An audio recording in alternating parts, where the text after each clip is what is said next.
eso. No, eso que se come y se mastica. Ah, maní, mira, óigame algo. Ya todo el mundo tiene su marbete, ¿verdad? Ay, sí, yo fui de las primeras. ¿Tú lo tienes, Vladi? Claro. ¿Lo sacaste a tiempo? Varios. Ah, bueno, tú muchos. ¿Te dan descuento por grupo? No. No. Miren, vamos a esta tarde, ya, qué bueno, yo me alegro muchísimo de que no hayan dado prórroga, porque nosotros no podemos continuar en esa pendejada de que no den prórroga, o sea, algo que se anunció en octubre. Desde el 1 de octubre hasta el 6 de enero, era, ¿cierto? Y vi ahí un señor en las noticias diciendo que él no se había enterado. Pero sí se enteró de que era el último día, pero no se enteró de que ya había comenzado la renovación de los marbetes. La pregunta que yo me hago es la siguiente, Vladi. Es un casi 85% del parque vehicular que compró su renovación. A tiempo. ¿Significa entonces que el 15% restante anda sin marbete en la calle? Saludos, oyenta. Feliz año, Vladi. Feliz año, mucha salud, muchas bendiciones. ¿Significa que andan sin marbete en la calle? Es posible que sí, pero hay muchos vehículos en dealer que quizá no tienen ningún tipo de movilidad. Esto no significa que no deban sacar su marbete, porque yo tengo varios vehículos y sí le saqué marbete para evitar tener que pagar la multa y por si tengo que movilizar algún vehículo, pero no necesariamente ese 15% debe estar, o sea, está en la calle rodando, pudiera estar en un sitio donde no tiene movilidad hasta que ese vehículo se vende, en el caso de los dealers, aunque no es justificable porque tú te evitas pagar los 1,000 pesos adicional de la multa y demás, y lo puede dar como un plus a la hora de venta de que ya el carro tiene malvete, porque si el carro no es del año, se supone que tiene un... Dentro de la compra de un vehículo nuevo, ¿debe estar incluido el marbete? ¿O de un vehículo importado, Vladimir? Tú puedes terminar de decirme que se supone que, o sea, eso es una información que yo no tenía, que ustedes, si no tienen si no han hecho la renovación de marbete de los vehículos que ustedes tienen ahí, no puede circular, a menos que el carro sea... Bueno, ya sé que no puede circular, pero que no sabía que ustedes igual tienen que pagar la multa. Pensé que había un tratamiento diferente. No, para nada. Si el carro es recién importado y no tiene placa, nosotros tenemos una concesión que es la siguiente, por ejemplo, como dealer, que podemos sacar el carro de aduana y tenemos una concesión porque tenemos una placa de dealer, que es la placa DD, que es una placa de metal, no es igual a la placa de papel que usamos para los carros nuevos o recién importados, que dura solamente 3 meses. ¿Y por qué se usa una placa de papel? La placa, o no una placa, ¿por qué se usa una matrícula de papel? Porque no es una placa. La placa de papel, o sea, la placa, lo que la gente conoce por placa, que es la matrícula, la de papel es una placa que tiene 3 meses de vigencia a partir del momento en que tú sacas el carro, asigna la placa en la DGI. Entonces la placa DD, que es una placa de metal que tenemos nosotros los dealers, es traslado, que es una placa de traslado de un punto a otro. Se supone que no es para tú circular en ella. De hecho, te dicen que tú no puedes pegarla atrás, sino que tú la pones en la parte de adelante o en la parte de atrás, indicando de que tú estás moviendo ese carro de un dealer a otro. Y la placa de papel, que es la que vemos regularmente en la ciudad, es un carro que salió al mercado nuevo y todavía no tiene una placa asignada o está en un proceso, y eso tiene una vigencia de 3 meses. Una pregunta, Vladimir, ya que estamos hablando de esos temas interesantes que uno no sabía. ¿Por qué una placa de papel que hay que ponerla donde está la placa que si llueve se moja? Bueno, hay gente que la pone así, pero yo lo que hago es que la plastifico. Le escribo la fecha, si por ejemplo, para que tú tengas una idea, estamos a 9 de enero, febrero, marzo, abril, 9 de abril, entonces la fecha que dice 9 de abril del año 2018 es cuando la placa se vence. Eso también viene con una matrícula, que es el papel que utilizamos, la matrícula que conocemos del carro, que es el papel que tiene la especificación del vehículo, el año, modelo y demás. Entonces te dan una de exhibición también que es provisional hasta que salga la placa y lógicamente la placa viene con una matrícula, o sea, la placa y la matrícula salen juntas y luego de ahí entonces viene un proceso de traspaso o endoso. Ese es el procedimiento normal. La placa de exhibición tiene un tiempo de 3 meses. La placa DD, que es la que utilizamos nosotros los dealers, es simplemente para traslado. Eso se vence cada año y uno tiene que pagar un impuesto para renovarla. No cambia, sigue siendo la misma. Tú simplemente pagas el impuesto. Okay. Otra pregunta, Vladimir, entonces, que era la que te hacía anteriormente. Cuando yo compro un vehículo, perdón, pero para saber. No, déjala. ¿El marbete debería estar incluido, Vladimir? ¿O no? ¿Un vehículo nuevo? Por ejemplo, usado. si yo lo compré en diciembre. Mira, es importante que la gente entienda. La placa de exhibición es la placa, que en este momento, a partir de hoy ya tenemos que tener placa nueva o renovada.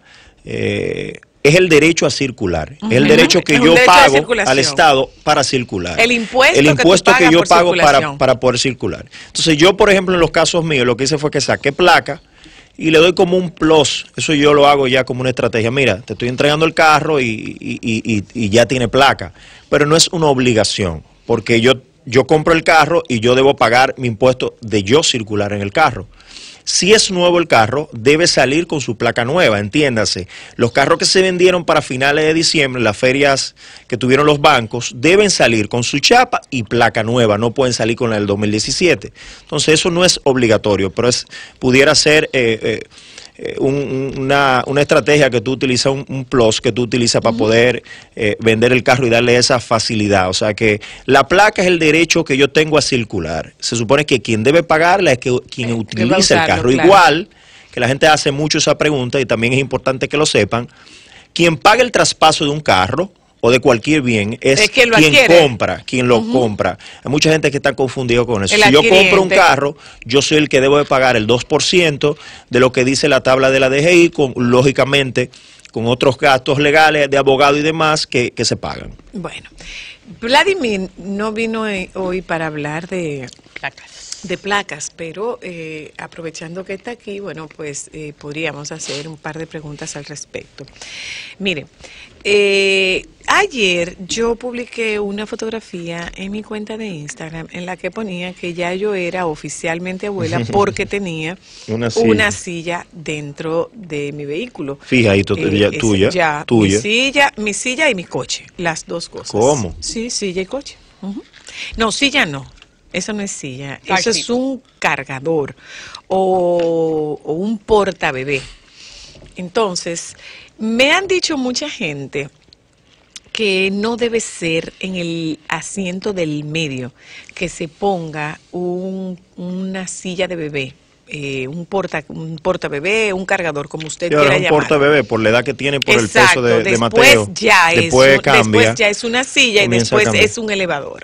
Entonces, Vladi, me dicen que la regulación norteamericana y la regulación europea no contemplan que la silla o el portabebé se coloque en el asiento del medio, sino a resguardo de uno de los asientos delanteros, ya sea en el del conductor o detrás en el asiento del pasajero.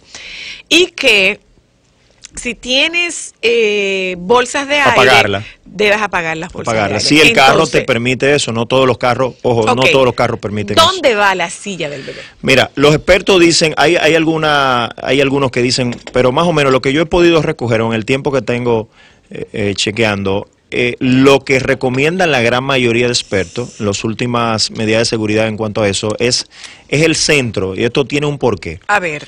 Si el carro tiene alguna volcadura, se desliza o demás, regularmente la parte del centro es que sufre menos, o sea, los laterales se voltea y la parte del centro es como la que menos posibilidad tiene de que pueda pasar eso. Entonces se recomienda también, los expertos también recomiendan que sea por lo menos hasta 4 años y también va a depender en qué grupo pertenece tu hijo. O sea, el grupo A, grupo B, eso va a depender de la cantidad de peso, de la cantidad de libras que pueda tener el niño. Se recomienda que sea hasta los 4 años, eso es lo que los expertos dicen, que sea en posición contraria a la vía. Exacto. Que lo hacemos totalmente. ¿Por qué? Porque si hay un impacto trasero o de frente también, el niño no se lesiona quizá la cabeza, el cuello y demás. O sea que lo que los expertos recomiendan es que por lo menos hasta los 4 años, si tu hijo tiene el peso promedio o por el rango de peso que debe tener y va aumentando así, debe ser en posición contraria a la vía. Entonces, tú también tienes que averiguar... Por el efecto látigo. Exactamente. Por el efecto látigo, que es lo que ocurre cuando la cabeza, cuando tú te vas hacia adelante. Entonces, como la cabeza, eso fue lo que estuve leyendo, como la cabeza del bebé pesa más que el resto de su cuerpo y el cuello no tiene todavía la rigidez, la fortaleza como para resistir el impacto. Por eso es que se aconseja que se coloquen los asientos de bebés en dirección opuesta a la marcha. Pero, de nuevo, Vladi, es mucho lo que me han dicho, que no lo pongas así porque el bebé... porque lo recomendable no es que lo pongas en el asiento del medio, de que lo pongas en el asiento del medio, sino en los asientos detrás del conductor o detrás del pasajero. Mira, después que el niño va aumentando de edad, entonces va cambiando esto. Tú lo pones después de los 5 o 6 años, tú pudieras, por el tipo de silla que te cambia automáticamente, el niño no puede tener la cabeza por encima de la silla, que es lo que vemos a veces, porque también puede tener una lesión. Y si lo vas a hacer ahí en sitio donde te lo permite, si lo vas a hacer de alguno de los extremos, tiene que ser del lado derecho o del lado izquierdo, si estamos desde afuera del carro, para que la gente pueda entender, que es mucho más fácil y más seguro. Detrás del copiloto. Del copiloto. Okay. ¿Por qué? Porque te permite, cuando tú te estacionas, tiene mucho más fácil de lidiar con el niño y mucho más seguro que si lo hace del lado contrario, porque entonces lo vas a hacer los carros pasando por de lado. O sea, eso también tiene que tenerlo en cuenta, lógicamente. Va a depender en el país donde te encuentras, pero por ejemplo en el caso de nosotros tiene que ser que manejamos hacia la izquierda. Hacia la izquierda. Lo correcto es poner el niño, la silla del niño después que tiene 6, 7 años y el peso adecuado para esa, y la silla homologada para el año del niño, y también si el carro tiene los cinturones de seguridad de 3 puntos. Ojo, hay carros que en el centro no tienen seguridad de 3 puntos, los muy antiguos, que tienen solo punto. Eso es mucho más peligroso todavía. Para eso entonces tú llevas la silla al lado derecho. Aunque los expertos recomiendan en el centro, pero si tu carro es un modelo muy atrasado en ese sentido y solamente tiene 2 puntos, que es el que nos abrochamos en la cintura, para que la gente entienda, entonces es mucho más inseguro. Entonces lo pone del lado izquierdo, del lado del copiloto. Entonces ahí sí, en la mayoría de los casos, sí tú tienes una seguridad de 3 puntos y en algunos casos más modernos incluso de 5 puntos. Tú sabes que yo me he hecho siempre una pregunta. ¿Por qué razón los autobuses escolares aquí, bueno, ya no hay autobuses escolares como había antes, pero ¿por qué razón los autobuses, la gran mayoría, carecen de cinturones de seguridad? Los carros públicos... Hay los autobuses, esos autobuses grandes, lo amarillo. Generalmente, bueno, si tienen cinturón, tiene cinturón de 2 puntos, no tiene cinturón de 3 puntos. ¿Por qué?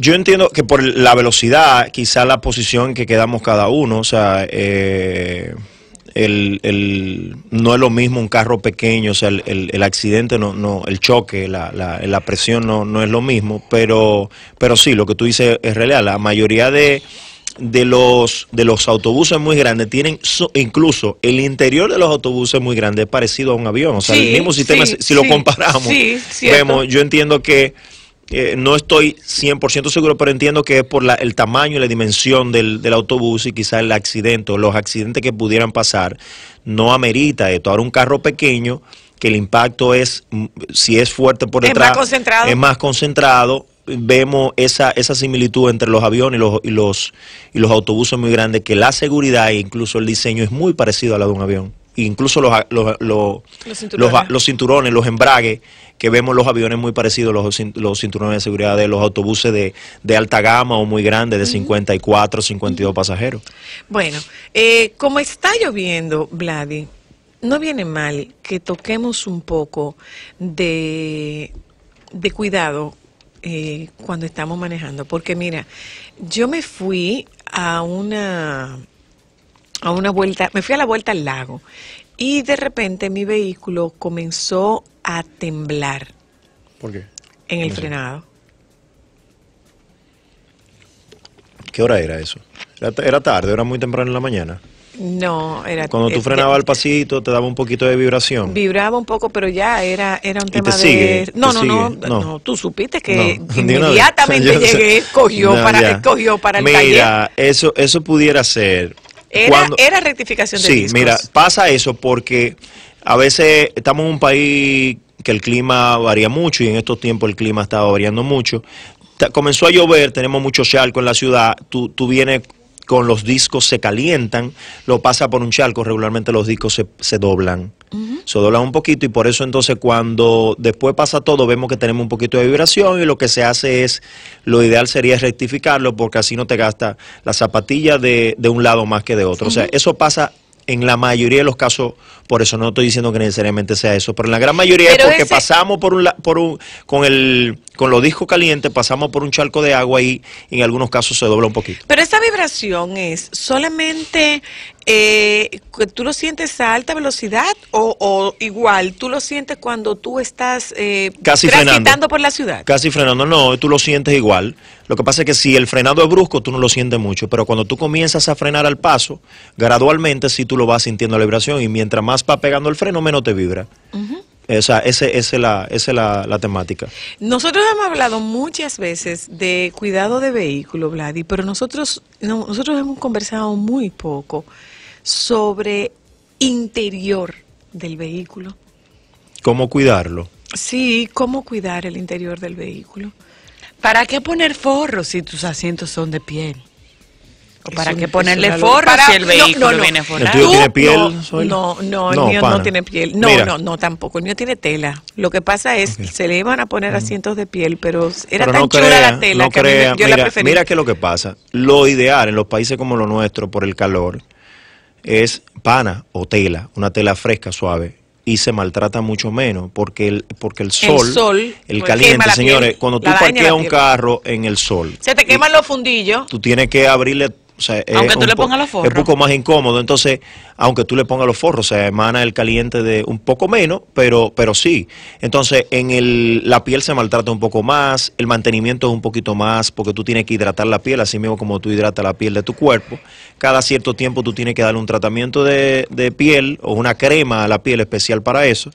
Y es un poco más complicado, un poquito más caro el mantenimiento de Pero además de la carece de piel. sentido que tú le pongas, que No tú te tiene compres sentido, un no. vehículo de Y pico le con el ponga- interior de piel y que tú le pongas Yo no- unos asientos, pero yo no- adivina para qué. Yo no estoy de acuerdo con Pero eso. tú sabes para qué. Para que no se dañe. Para cuando yo lo vaya a Para vender. cuando lo vaya, Pero para que lo venga disfrute. acá, Para que lo disfrute camarada. la otra persona que va a comprar el carro. Vengo ahora. Yo no estoy de acuerdo.